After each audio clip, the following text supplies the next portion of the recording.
Well, good morning.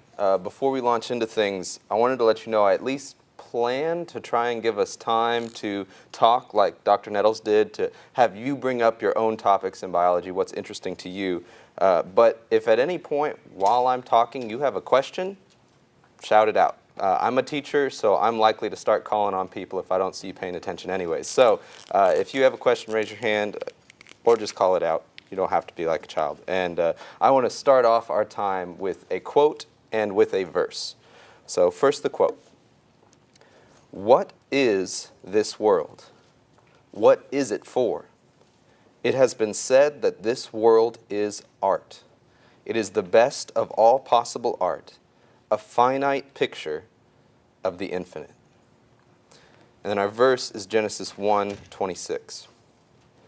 Then God said, let us make man in our image, after our likeness, and let them have dominion over the fish of the sea, and over the birds of the heavens, and over the livestock, and over all the earth, and over every creeping thing that creeps on the earth. So, at the very beginning of the story of our world, we are told that we were made to image God and to have dominion over the creation. We were tasked with tending and keeping the garden, and extending the garden to all the ends of the earth. We were called to be stewards over this amazing creation. And we learn from Jesus' parable of the talents that stewardship means more than just not messing it up. We should care for this world and seek to make it better. Now, don't hear me saying that this world is all there is or all that matters, or even arguing that our care for this world somehow affects the new creation. We could talk about that, but for right now, all I'm saying is that it's built into us to care for this creation. We are made to care for this creation. And at the very least, in the new creation, we will be co-ruling with Christ. With him, we will rebuke the waves and rule over the beasts. And in some sense, now, as we are within Christ, the second Adam, we should study and understand the creation, to bring glory to God, to know how to help the creation thrive, to know how to help us live as embodied creatures are created to have dominion. So before we launch into the really fun stuff, we need to lay a little bit of groundwork. What is biology? And the simplest definition is that biology is the study of life. You can split it into a lot of different sub-studies based off the system that you're studying, but it's the study of life. But more importantly, why does studying biology matter? Well, first, because we're created to have dominion, but second, because we are embodied creatures. We are made of breath and dust. You know, it's interesting to think about. In the Old Testament, there's not a hard distinction between body and soul. The distinction that's made in the creation account and the distinction that's made again and again in the prophets is between dust and breath. Say, we were created to have out of dust, but breathed into by God. So the Christian faith is not just a set of propositions, but it's a way of life. It's not just a set of actions either, but it's a set of actions that affect us and change us in our innermost beings. It involves not just perfecting our actions, but also changing our hearts. We are enfleshed souls, spirited bodies. And because you are embodied, you need to know about your body. So you need to know what you are doing with your body. You need to know what day in and day out, what you're doing to yourself and what you're doing to your neighbor who is also embodied. In the Christian faith, what you do with your body matters. So this, coupled with the creation mandate, gives us our reason for studying biology. Now, you also might see that here in biology, there's something that makes this science more unique than some of the other sciences. In biology, what you know and what you think about biology has direct implications on your day-to-day life. What you think of Pythagoras' theorem, or what you think might happen if you drop a feather in a vacuum, though interesting, doesn't necessarily immediately affect how you love yourself, your neighbor, your family. But what you think of biology will. Say, consider evolution and racism. If you're being consistent, if you believe that we came from different organisms, evolved to be certain, with certain characteristics, certain traits, then if you're being consistent, then some races are probably better than others. And if all that we're really trying to do is pass on the best possible genetic code to the future human race, then it's probably in our best interest to get rid of some of the weaker ones and propagate the stronger ones. That's what Hitler did. That was his reason. That's what Margaret Sanger did in Africa when she started Planned Parenthood. Or consider evolution and euthanasia. If our goal is just to pass on the best genetic information, if that is the story of the human race, then if your worth is based on passing on genes, then the elderly, the infertile, those with heritable diseases, they're just a drag on our resources, and maybe it is best that we put them away. Or you can think about what qualifies someone as being alive. We think about this in relation to abortion. You talk about, well, rational thought or the ability to walk and talk. That's what makes them really alive. Well, that starts singling out people with handicaps, mental handicaps. It gets into really strange territory when you start trying to make those arbitrary lines. Though, to be honest, in biology now, this isn't really up for discussion. There's not a credible biologist or scientist out there that doesn't say that life begins at conception. The argument has moved from that to, well, it's more important for the woman to have this right over her body than for this life to continue.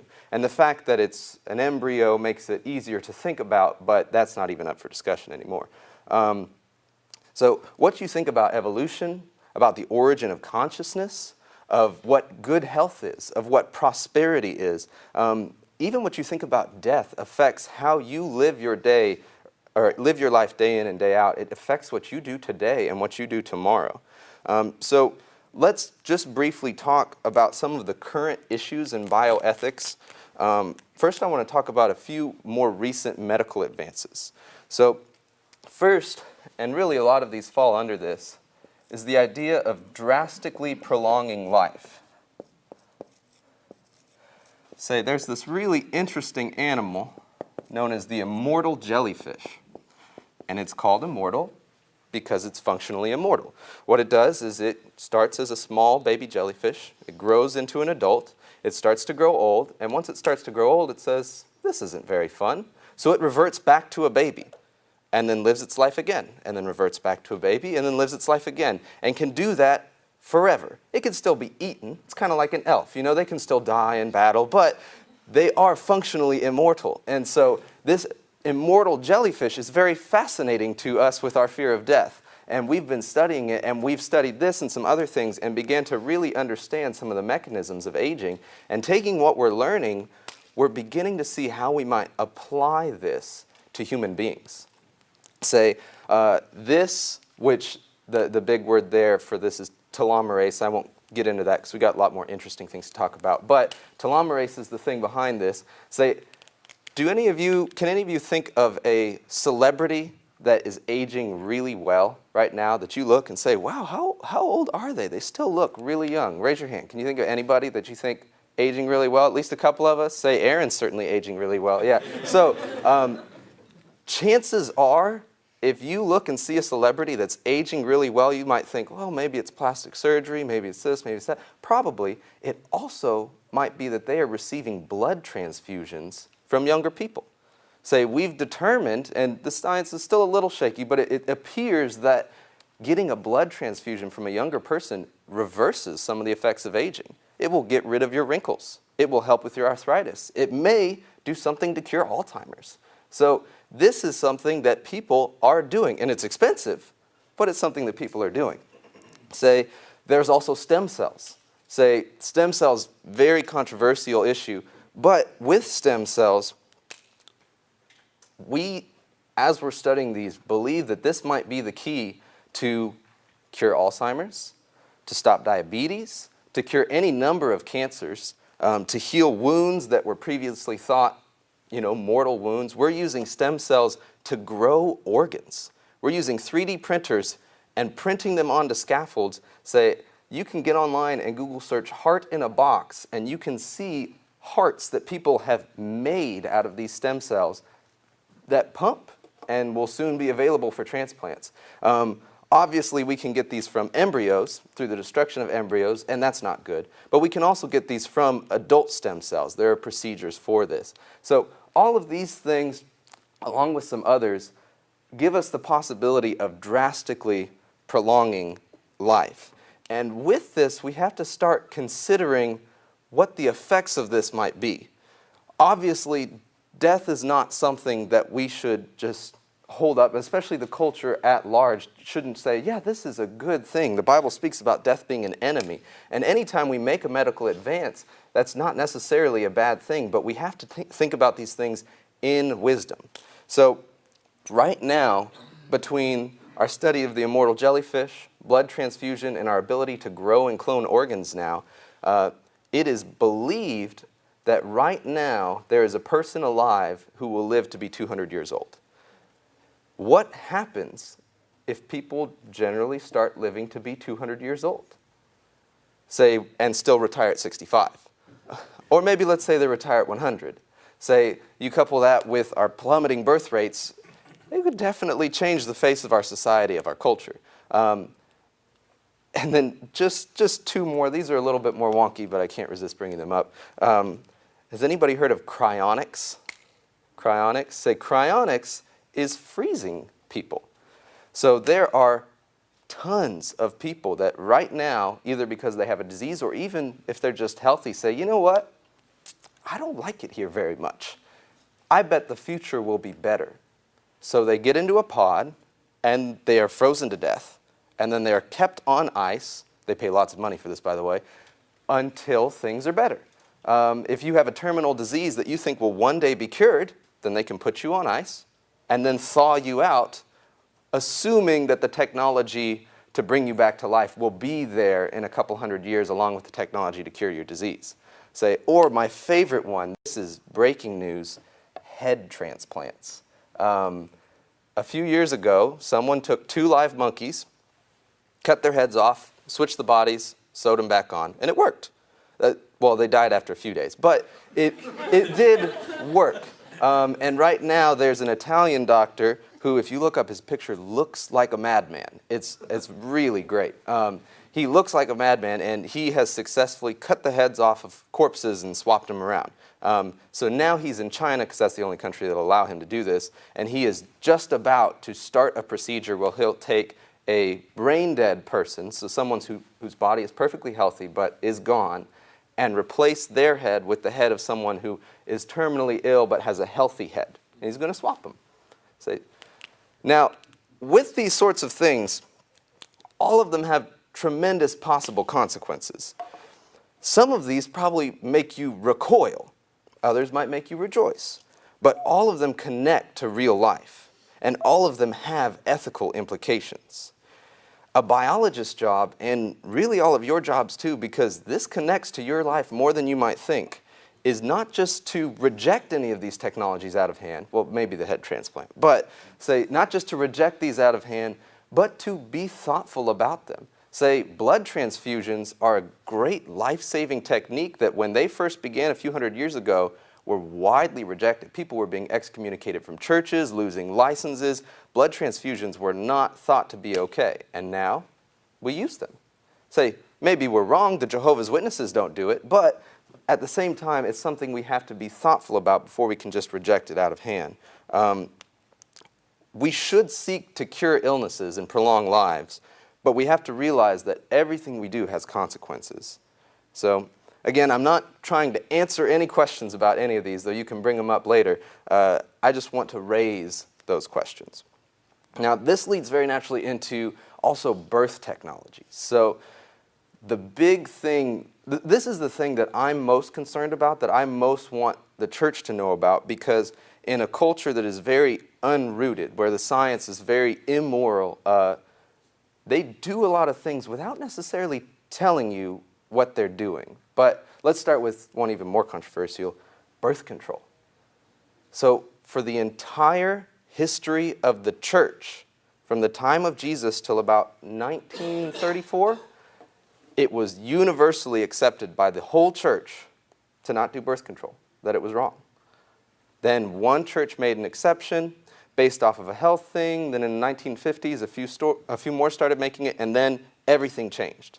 Now, in church history time, that's not very long. You know, if I come up with some brand new theory about the incarnation and start getting you guys to believe it, and no one in the church has ever said it in the last 2,000 years, we should probably move a little bit slowly into that, right? And birth control is something that's exploded out.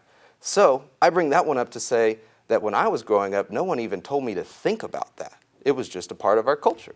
Say, if you want to talk about it more, we can. I'm not making any stance on it, but I think there's reasons to use it, there's reasons not to, but it's an example of a technology that through our understanding of biology, we can do things that are simpler, lots of different methods, but it's something that we should think through before we just accept a technology handed to us by our culture.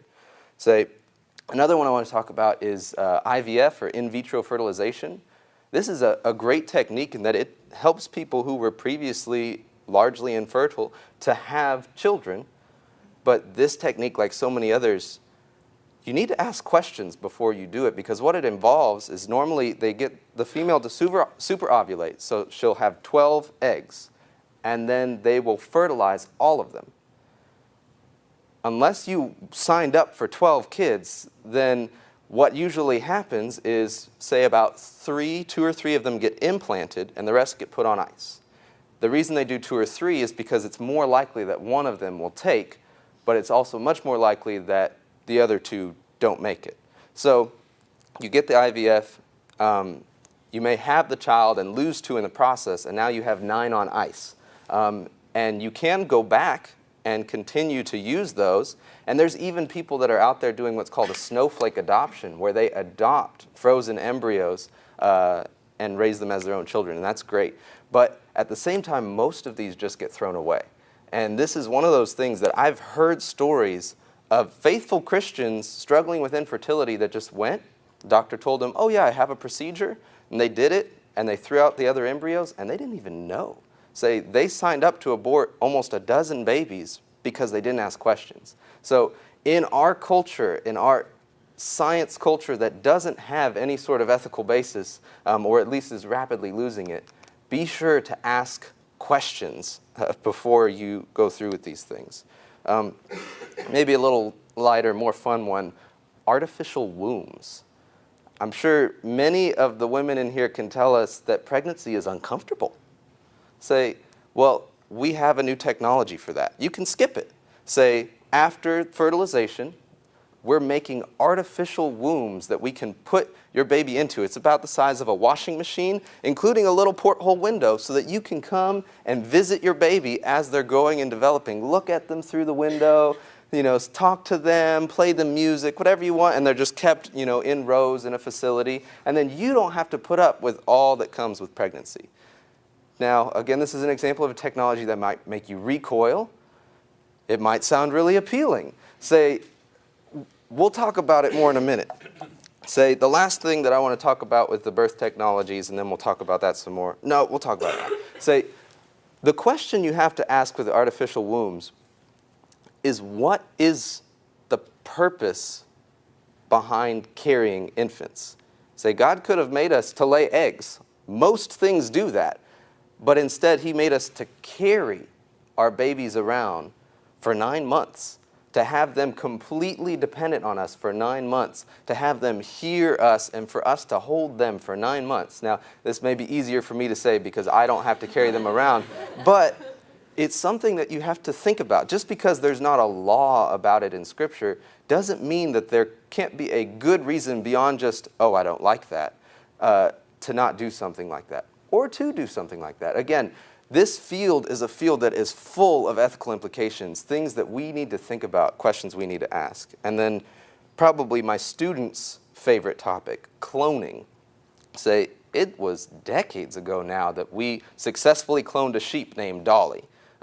Mammalian cloning is very difficult, and even though it's definitely illegal to try and do it with humans, people have been trying for years, mostly in China.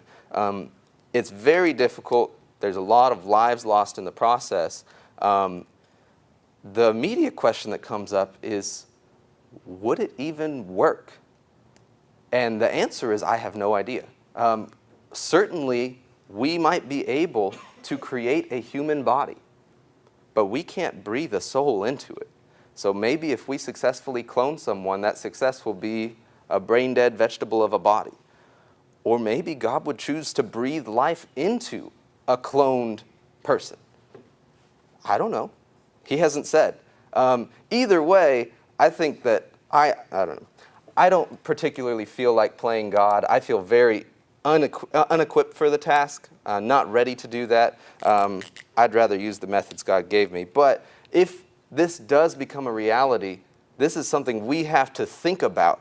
This is something that we have to weigh and say, is this what Christians should do? Is this something Christians should abhor? But the most interesting field that I want to talk about and it really ties into all the birthing technologies, is genetics. So about 2 years ago, a new method for genetic manipulation developed called CRISPR-Cas9. And immediately after making the technology, its creator and 20 lead geneticists around the world posted a joint article that said, hey, let's talk about this before we use it. And when our scientific culture even does that, that should give us pause. Still, everybody's using it, especially China. But some genetic background. Our DNA is composed of genes. Those genes do a lot to determine who we are. It's not deterministic. You are not just your genes, but it does affect you. Your body reads the instructions that's in your DNA and then follows it. That's why it's really bad when your genetic DNA gets messed up with genetic diseases, with cancer, because your body's going to follow those instructions. Well, with CRISPR-Cas9, some other virus implantation methods, we are able to change genetic codes all over your body, in every cell, very easily and inexpensively. There's a lot of research that has to go into exactly how, for each particular disease, we would want to change the genetic code, but the method itself is simple. Now, let's think about the obvious benefits of this. Say, you can cure genetic diseases. Say, a little boy in the UK was cured of cystic fibrosis last year because they gave him a virus that had this technology that changed his genetic code. Say, it's something that he and his family has been inheriting for generations, having shorter lifespans, difficult lives, and he doesn't have it. And not only does he not have it, he will never pass it off to his offspring because his genes are different now. Now, this is great. This is great for cancers. This is great for autoimmune diseases, sickle cell anemia. But we do need to think about, and this is where the paper came in, we are changing people's genetic codes. So if I go out today and create a new antibiotic, do you know how long it takes for it to get to the market before you can buy it or a doctor can prescribe it? 7 years. Usually about 20 years. 20 years of clinical trials, testing, proving that it is safe. And still, every time you turn on the TV, you have a lawyer telling you about this drug that you can get a lot of money if you took it. So drugs are dangerous. They can have unintended consequences and side effects. Say, with this, when you change someone's genetic code, you're not just affecting them, you're affecting all of their descendants. So this is another one of those things that's an exciting field, but should give us pause. We should think before we act. What's really scary about this, though, is when you partner this with our increased ability to screen genetics. Say, today, if you go to the right doctor, you can get an IVF procedure and get a dozen fertilized eggs. And then they can genetically screen every one of those eggs and test them for the presence of certain genes. Certain genes that are associated with musical ability or athleticism. And you can select an embryo based off of which one is most likely to be the most athletic or most musically gifted. If that's really important to you, if you want your kid to love music like you do and to also be good at it like you are, well, now you can choose one based on that and then throw away the rest of them. Now, with that, as CRISPR-Cas9 comes along, you can also change it. Let's say you do the IVF procedure and none of them are really good at music. Well, you can pick the one that looks best, and then you can change its genetic code to make it more inclined towards music, to make it more likely to have musical ability. And from that, yeah, go ahead. How do you look at a gene and tell whether it's going to be a musical gene or athletic gene? Yeah, so with that, this is still baby science. We have not been doing this very long, and every time we say something about DNA, we usually come back and change our minds about it a few years later. Have you ever heard of junk DNA? That's not a thing. There's no such thing as junk DNA. It was just DNA that we didn't know what it did. So with this, there's a lot we don't know, and again, genes, they don't determine things, they just make things more likely. So with the music, for instance, there are certain genes that are related to ear structure. So if you can have, is it perfect pitch, where you can hear it but also do it? I don't know. Perfect pitch, that is related to certain genes. You could probably have it without the gene, but we found that everybody that has perfect pitch has the same gene that is related to their ear structure. If they have perfect pitch, they're a lot more likely to be good at music. Or you can look at their genes and say, oh, this one is just not going to get as big or just isn't going to be as strong. Now, what this gets into, though, is what is the purpose of having a child? What does it mean to have a child? We can say, well, God told us to be fruitful and multiply. Okay, well, let's be fruitful and multiply and have the best possible children, right?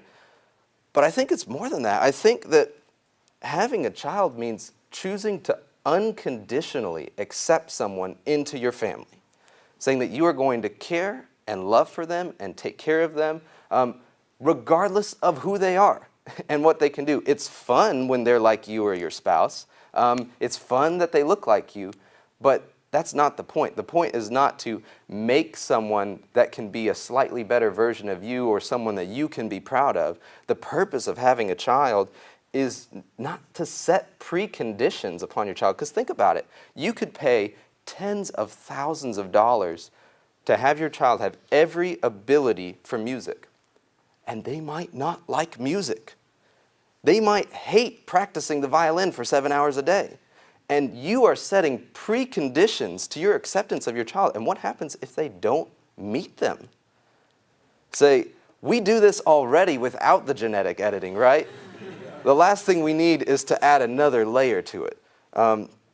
So with that too, and this has been a thing for decades, or not decades, but for years, is also we can genetically screen for abnormalities, for birth defects, for genetic diseases, and then select those for abortion. So we have to think about these things in terms of what does it mean to have a child? What does it mean to be a parent? And as we think about them, we should rejoice at reproductive technologies that give us the opportunity to have children when we couldn't before. But at the same time, we have to think about how God is sovereign over the womb. We see this all throughout Scripture, that God is sovereign over the womb.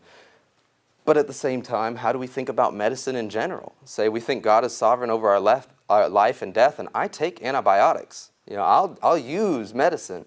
So this is an issue for wisdom. There may be some people who struggle with fertility that it's an idol for them. And being a Christian, following Jesus, means trusting the Lord in their infertility and maybe not pursuing certain options. And for other people, it is a good and right thing for them to pursue it. So all I want to point out here is that this is a matter for wisdom. So treat it like that. And don't just let the culture dictate it to you. Don't just let whatever doctor, whatever article, whatever blog you read online say, do this. But think through these things with wisdom. And then finally, we'll get a little more sci-fi here for a minute. There's obvious long-term concerns that can come with genetic editing and screening. What if we determine that there's certain genes that are related to criminality? If you have this, and this gene, you are more likely to commit a violent murder. Now, obviously, you are not destined to do that, but you're more likely to. We could live in a world where you are, against your will because of your insurance, forced to screen your infant. And they say, oh, this one's probably going to be a killer. And we're not going to pay anything for your insurance. We're not going to pay any cost of this labor delivery. So maybe we get to a point where there's mandated abortions for that sort of thing. Now, obviously, this is sci-fi, but at the same time, we have to think about how we're all sinners, and God saves some really wicked people, including us. I don't know. I won't go off into that a lot, but it's just something to think about. And then finally, if all of these genetic editing technologies are available and relatively inexpensive, but still expensive, we could end up that in the future, the wealthy who can afford these have smarter, more athletic, more talented children, and that just increases and increases and increases, while those in poverty who don't have access to these technologies remain the same. We could end up with different classes of people that are not only different financially and maybe in terms of what they have available to them, but also genetically. And humankind's pretty messed up. I don't think we would handle that well. So, yeah. That's all I'll bring up for now. We could talk more about these and other things in the Q&A section. But before we run out of time, I do want to talk about just how cool our world really is, because that's really what biology is for. It took 4 years of college biology for me to learn some of the things I'm going to tell you, and then it took me a couple years after that to unlearn the things I learned and to learn them the right way, because I'm going to tell you some things you probably don't know, but also some things you probably know but aren't thinking about in the right way. There's an old adage that says, "Fairy tales make rivers run with wine only to make us remember for one wild moment that they run with water." So let's talk about biology. Let's start with animals. We have dominion over those. There's a shrimp called the mantis shrimp. Now, let me back up. Dogs have 2 types of rods and cones in their eyes. It means that they effectively see black and white. Really, they see green and blue and a little bit of yellow because they only have 2 types. We have 3 types, green, blue, and red.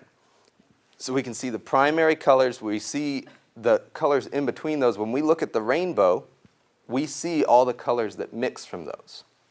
The mantis shrimp has 16 types of rods and cones. What that means is that they see colors that we can't imagine. It's not that they see a distinction between this pink and that pink that we can't see. No, they see colors that we have no ability to understand or imagine.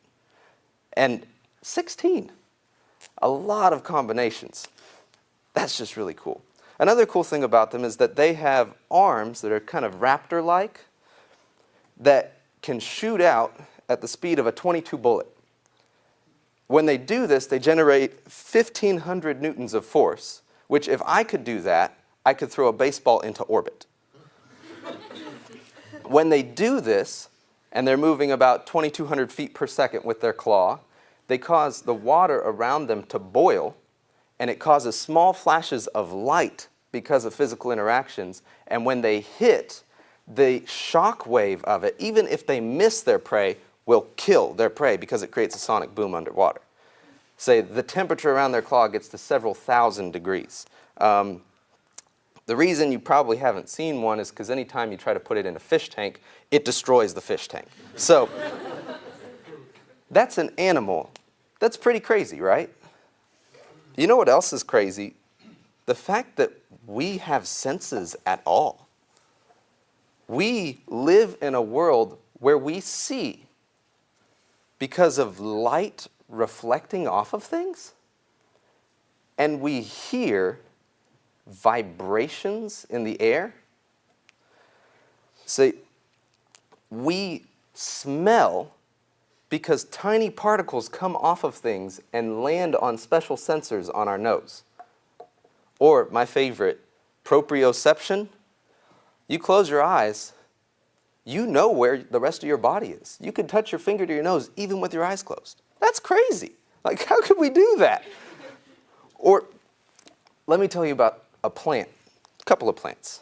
Say there are plants that live for thousands of years. Say we have a plant that we believe is about 10,000 years old. Say there's pine trees that are about 5,000 years old.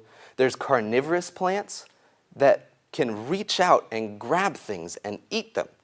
Plants. There's carnivorous plants that are several feet across. Don't get too close to it. There are giant plants like the redwood forest, 400 feet tall. We say, oh yeah, we know about redwoods. 400 feet tall. Those are really big trees. Or resurrection plants. There are plants that can dry out if they don't have any water and look just no different from a tumbleweed. And then they pull their roots up into themselves, they go dormant, and they can stay that way for 50 years without water. And once they pull their roots up into themselves, they will roll with the wind until they find water again, and then they will open back up, put their roots back down, and come back to life. But you know what's even more crazy than all of those? Plants, just in general. We live in a world where the green things outside, I guess there's not a lot of them right now, but the green things outside, they thrive on starlight. And when they receive starlight and you breathe on them, you get strawberries. Starlight in my breath, and I get strawberries. So you all know the term photosynthesis, but you're not thinking about it right if this is not causing you to be filled with wonder.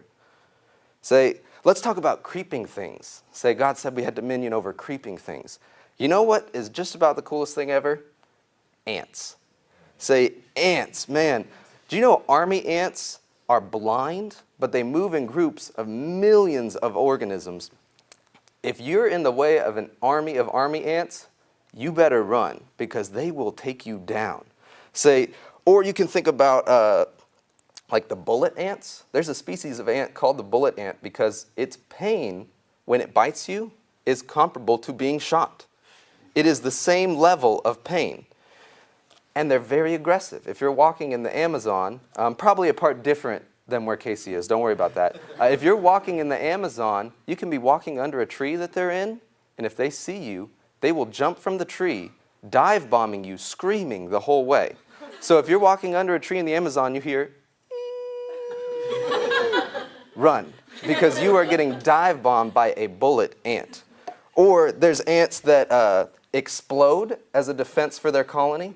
There's ants that have cannons on top of their heads that fire an aerosol nerve gas to kill invaders into their colony. There's ants that weave together leaves. There's ants that farm by cutting up leaves, taking them into their burrows, and then growing a particular fungus on them and harvesting it. But what's crazier than all those things is just ants in general. They're a super organism. That means that they are able, without any central control, to accomplish incredible tasks. The queen ant is not in charge. All she does is lay eggs. Say, there's nobody in charge, and none of these ants are smart enough to figure out anything on their own, and yet they can accomplish tremendous tasks together. And we're studying that, trying to develop AI and drones and things like that, and we're not even getting close to replicating that. Say, or let me tell you about maybe my favorite fish, the mud skipper. The mud skipper is a fish that can come out of water, not for very long, but what's really interesting about it is it's not content being on the land. The mud skipper is a fish that climbs trees. So it will come out of the water, climb up a tree using its special fins, and then eat bugs on a branch, and then jump back in. But you know what's even crazier than a fish that climbs trees? Just fish in the water. Say, our world is covered in water, 3/4 of it, and we are mostly made of it, and we desperately need it, but we cannot live underwater. You hold me underwater too long, and I'm not doing too well. But even though we can't go in it, there are organisms that live under it. There is an entire world under the wave, and there are fish, these organisms, that go from microscopic to the size of this building that just glide through it, just live their whole lives in it. We need special equipment to try and get down there and see it, and they just live there. Or let me tell you about mind control insects. There are several species of insects that control the minds of other insects through various means. Probably my favorite is the jewel wasp. It will attack a cockroach, paralyzing it with its sting. And then while the cockroach is paralyzed, he'll sting him again in just the right spot in his brain. And now he has control of the cockroach. The cockroach follows his orders. His fight or flight, destroyed. His will to live, destroyed. He is just followed along. The jewel wasp will just bring him along by the leg, by the thing, to a den, bury him in the ground with some eggs laid on him, and then the eggs will hatch and eat the cockroach alive, and the cockroach doesn't care because he is under the jewel wasp's control. But you know what's even crazier than a mind control insect? the fact that we have free will and choice at all. Just think about that. We live in a world where all of the creatures, including ourselves, have the ability to make decisions within certain parameters, sure, but we choose what to do in every moment of every day that we live on Earth with the rest of the organisms.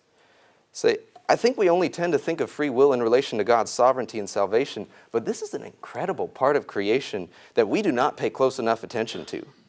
God has given us the ability to make meaningful decisions and even sacrifices, and we would do well to live in light of that.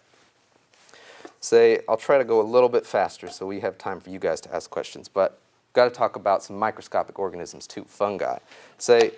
There are mushrooms that glow in the dark.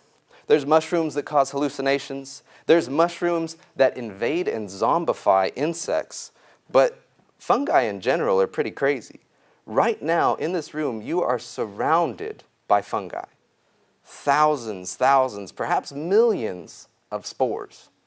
You are surrounded by an invisible kingdom that is always growing and spreading, though you only see it when it is bearing fruit. Does that sound like anything? Anything, maybe? Or another example, and probably my favorite name for an organism, the slime mold. The slime mold sounds about as gross as it can get, but these little organisms, they're a single cell, live their whole life just doing their own thing, moving around, eating things, unless times get hard. They start to run out of food, the environment's not so great anymore. So these single cells, which are individual entities, start to come together. They come together in one of two ways. The first is that they create a large stalk. So you think like Voltron Transformer here. They are fusing their bodies together to make a giant stalk with a special mechanism in it made out of their own bodies that fires individual slime molds in every direction like a cannon, hoping that one of them will find more food. And then the rest die. If you're part of the stock, that's tough luck, but the ones that get fired get a chance. Or they can form into little slugs or even things with little legs where they will fuse all together. You've just got a little cell here, but it fuses together to make something that looks more like this, with a head. And they will move around with the ones in the front looking for food, and once they find food, they just melt all back and go back to doing their own thing. I tell my students about the slime mold, if there is an organism called the slime mold that is willing to sacrifice itself for other individuals in its community, then certainly we can too, right? I mean, it's a slime mold. But you know what's even more crazy than this is the fact that this happens like every day in your own body with your own cells. Your body is the most complex system of parts and pieces that you can find. It functions together, it communicates within itself in a way that's hard to even imagine. The most complex machines and systems that we've created don't even begin to compare. And the collaborative efforts of the best minds in the world for decades still hasn't come close to understanding it, let alone replicating it. So the atoms that make up these cells are traceable to the crucibles, the furnaces of immeasurable power we call stars, and the breath of God is in you, giving you life. We'll bring this up real quick. Dr. Nettles told us the other day how far away our sun is, right? You guys remember really, really far away? There is so much DNA in your body that if you stretch it out end to end from every cell in your body, it will go from here to the sun and back 4 times. In your body. Your body is made up of tens of trillions of cells, amounting to even more than the U.S. deficit. But your own cells in your... 32 trillion is the number to beat. But your own cells in your own body are outnumbered at least 4 to 1 by the bacterial cells that are living in and on you in a symbiotic relationship with you. Without these relationships, you would die. God created us to be dependent not only on other humans, but on every aspect of creation. Say, let me ask one more question. Where do we come from? After getting my bachelor's degree in biology, I can tell you where babies come from. But you wouldn't believe me if I told you. Say, from a single cell, all those instructions make that little single-celled, self-replicating machine into you. A consuming, destroying, creating, laughing, crying, loving being who will judge angels and spend all eternity in glorious communion with the one who created all things. From a single cell comes a being that is able to adapt, to pass on your own image through crazy little things called genes to your own children and to their children and to their children's children until the end of time. But finally, no discussion of biology would be complete without talking about tardigrades. Now, tardigrades are known as also water bears. They're microscopic organisms. They live in the water. They have 8 legs. They're a little cute, a little creepy. I'll leave that up to you. We found them on mountaintops. We found them in the deep sea. We found them in mud volcanoes. We found them in the rainforest. We found them in Antarctica. They can survive supernovas, gamma ray bursts, large meteorite impacts, temperatures close to absolute zero, which, but that's pretty cold, temperatures above boiling by about 100 degrees, pressure greater than that found in the deepest trenches in the ocean, radiation hundreds of times higher than a lethal dose for humans, the vacuum of outer space, and they can go without food or water in the vacuum of outer space for about 30 years. But you know what's just as crazy? The fact that any of us are surviving in just the regular environment we live in. Think about this for a second. We stand clinging to the ceiling of a bottomless abyss. Go outside and look up. It goes on forever. We are held to the ground by a gravitational law that God alone sustains. One misstep, and it's up and up forever. We are spinning 1,000 miles per hour as we roar through the universe at a staggering 1.3 million miles per hour. And we are being constantly bombarded by beams of radiation hundreds of feet long.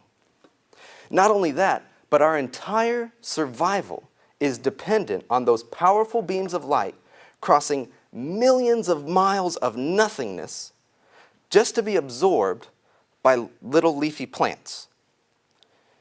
You and I are beings made mostly of water, standing on a rock that covers miles of molten metal, rock covered by life and cut up by more and more of this precious water that we so desperately need, and we are surrounded by rivers that never stop flowing. Though if they ever get low, it's okay. More water just falls from the sky. So we live in a world maintained by so many dynamic equilibriums in and outside our bodies, surrounded by beasts and monsters, some large with terrible teeth, and others small but perhaps more deadly. And if a semester of microbiology taught me anything, it is a miracle that any of us are alive. But at the same time, only Christianity can really make any sense of this, because we know we live in a world that was made for us, and we were made for this world. But that it and us were also made for more. Say, we know we are sustained by the mercy of God. We know that it was God who made us, and that He entered into this world, into all this mess, took on flesh, and we know that we are being perfected by the God who died for us. So that's all I've got for now. I left not any time for questions, is that right? Maybe we can do one topic and then I'll just say something before we close. Does anybody have something pressing, something you want to say? Whatever you said, that's no way that's true, or anything like that?